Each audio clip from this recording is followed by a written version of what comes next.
There's one mistake I see over and over with black background decoupage, but the solution isn't what most people think. I'll show you the simple trick that makes dark backgrounds blend beautifully and all the images on that napkin look vibrant. I'm taking a plain Dollar Tree glass vase and turning it into a chickadee masterpiece. Hello, my crafty friends. I'm Donna from Mason Creations, etc. And welcome to my channel. If you're ready, my friends, let's make a mess. I got this glass vase at Dollar Tree. I love the shape of the vase, but I'm going to transform it with some gorgeous decoupage. I'm wiping the vase off with some alcohol to make sure it's clean from any dirt and oil from fingerprints.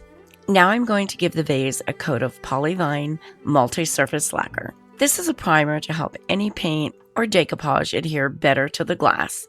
The napkin I'm going to use has a black background.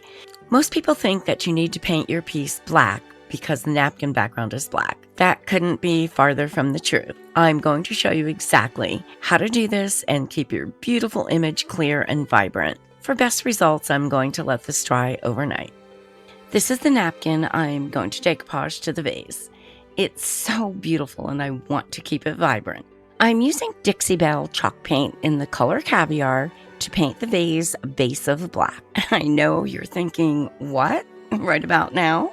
I'm only doing this because the vase is translucent and whatever color I put down first is what will show through the glass to the inside of the vase. I want the inside to be black as well as the outside. So bear with me, I'm going to cover this up in a few minutes. I'm using a sponge dauber because it lays a heavier coat of paint than a brush, so that it covers in one coat. It also will give you just a little bit of texture, which I just love.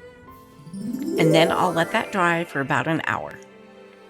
Okay, now I'm going to paint the bottom of the vase white using Dixie Belle chalk paint in the color Cotton. You always want to paint white under where you're going to decoupage an image, whether it be napkins or rice paper. The white will make the image in the napkin look clear and vibrant. If I had decoupaged the image on the black paint, it would have appeared dark and muddy looking.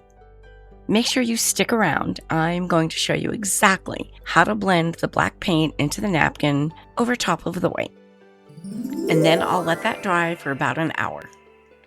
Now it's time to prep the napkin and get it ready to decoupage to this vase that's looking kind of odd at the moment. This napkin has 4 pictures, one on each square of the napkin. I'm cutting out one of the squares for today's project. This is a 3-ply napkin and I'm going to remove the bottom 2 layers. I'll only be working with the top printed layer. If you scratch the corner a little bit with your nail, the layers separate easily. Make sure you always separate all plies. Some napkins have 2 and some have 3 plies. I'm going to use a water brush to remove some of the background and cut edges. A water brush has a cartridge that you fill with water and then brush it on the napkin or rice paper. The water dispenses easily, so this is really convenient. You always want to tear your rice paper or napkin instead of cutting it. A torn edge is much easier to blend than a sharp cut edge. Where are you all watching from, my crafty friends? Let me know in the comments. I just love to see what cities and countries all my friends are watching from. I'm filming from sunny Las Vegas, Nevada in the United States.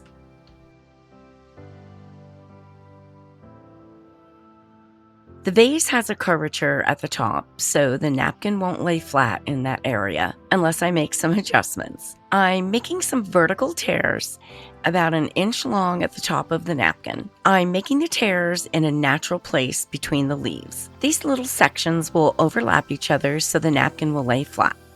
Without the tears, you'll have huge wrinkles in that area. I'm going to use Polyvine Heavy Duty Varnish in a satin finish as my decoupage glue today. Anytime I'm decoupaging a napkin, I choose this formula. There is something about it that greatly reduces wrinkles and bubbles. I laid my napkin in place and I'm brushing the varnish over top of the napkin very delicately, not pressing down hard. I don't want to tear the napkin. Adding an adhesive before you lay the napkin down isn't needed. That's one of the things that will cause wrinkles. The napkin is very thin and the varnish will soak right through to adhere it to your piece. I'm starting at one side and going around the vase. I'm brushing upward and downward from the center. Once you start, just keep going. Don't stop to check anything out. As you're doing this, the napkin will start expanding from the wet varnish. You want the whole thing to expand at the same rate.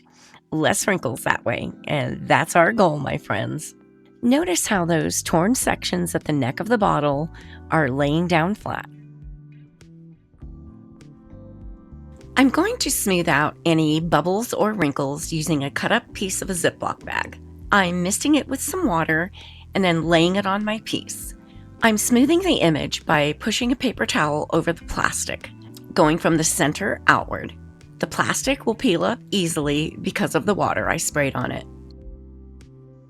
In many of my videos, you'll see me using a variety of handy little tools that make crafting so much easier. Things like a turquoise cup cradle to keep round objects from rolling away, a bodabra for making beautiful bows in a snap, a water brush for separating rice paper and napkins, and so many other helpful favorites. If you're interested in checking out any of these items, you can find them listed on my website in my favorite supplies section under craft tools. If any of the edges lifted or look loose, I'm pressing them down with some of the varnish on my brush. I'll let this dry for several hours. I'm covering the napkin with my satin varnish. Paying close attention to the edges.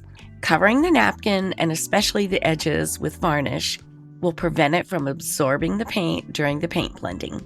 Doing this one little step will keep the edges from soaking up paint and becoming obvious later on when the project is finished. And then I'll let that dry for about an hour. Okay, let's do some paint blending now. There are tons of shades of every single color, and black is no exception. The black background of the napkin has a slightly warm tone and doesn't match the black paint that I have. So I'm going to add a little dark brown to it. This color matches perfectly now. I'm dabbing it on with a sponge stippler. I am going up over the napkin edges and getting as close to the leaves as I can. That way, if there are any slight color differences, they will just blend together. I'm also getting the top of the bottle where I had painted it black earlier. This black won't match any longer.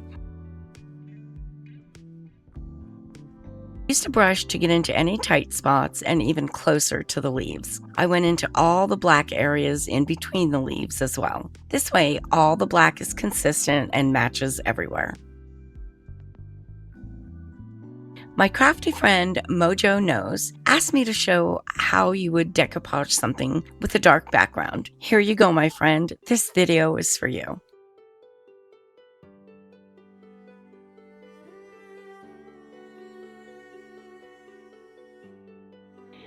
I let the paint dry for about 30 minutes and then gave the entire vase a coat of varnish to protect everything I just did.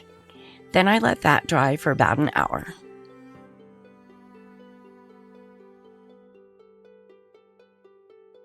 I'm using Pentart's fine line crackle varnish to add a beautiful vintage porcelain look to this piece. It's a two-part system, and I'm brushing on component number 1. And then I'll let that dry for about an hour until it's clear.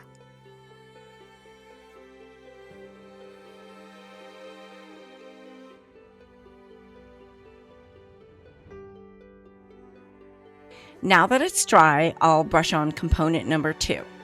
This step is an amber color. Use thin, even strokes. If you get buildup or drips anywhere, it'll show when dry. I'll let this dry for a couple of hours. Once dry, you'll see the cracks. When visiting my website, you'll find a special code to save 10% on one order with a minimum of $50. This is from my wonderful sponsor, DecoupageNapkins.com, just for watching this video. Once on my website, click on the Links and Discounts tab. I have some amazing cracks now, and I'm going to add some antiquing so you can see them. I'm using some coppered color mica powder. It isn't wet, so it's safe to put over the fine line crackle. I'm rubbing it into all the cracks with a brush and then wiping it off with a soft, dry cloth. Make sure you do not use a wet wipe. The mica powder will wipe off the surface of your piece, but stay in all those beautiful cracks. At this point, anything wet will ruin the crackle finish. Only use dry or solvent-based products. If you'd like to learn more about any of the products I'm using today, be sure to visit my website. You'll find a complete materials list for this project, links to every product I used, and I'll explain why I personally love and recommend each one. Once on my website, click on the Weekly Project Supplies tab. Then I gave it a coat of Winsor & Newton Clear Glossy Varnish. This is a solvent-based sealer, so it's safe for the fine line crackle. It's very shiny and gives your piece an aged porcelain appearance. I let this dry for about an hour. Also, please note that you cannot use any water-based varnishes or antiques over the fine line crackle. It will ruin your crackle finish. Since this product is solvent-based, the best way to clean your brush will be with mineral spirits. I'm going to add a copper edge around the rim of this vase. I'm using a metallic wax rub in the color Firebird. I'm putting a small amount of the rub on my finger and rubbing it together with my thumb. Smearing it around like that prevents a large amount of your product ending up in one place. I love to use wax rubs for highlights and enhancements. Since it's a wax, they won't need to be sealed, so this will always be the very last thing you add to your projects. I just want to take a moment, all of my crafty friends, to say thank you for watching this video. If you're enjoying the content, it would be great if you could take a quick second and hit the like and hype buttons. I appreciate you for doing that. If you enjoyed this video, I have a playlist where you can find a lot of other mixed media projects that you may enjoy. When you have a moment, my friends, make sure you check out my new website. I'll see you there. Thanks for watching, and if you don't want to miss any new projects, you can subscribe by clicking my picture in the top right corner.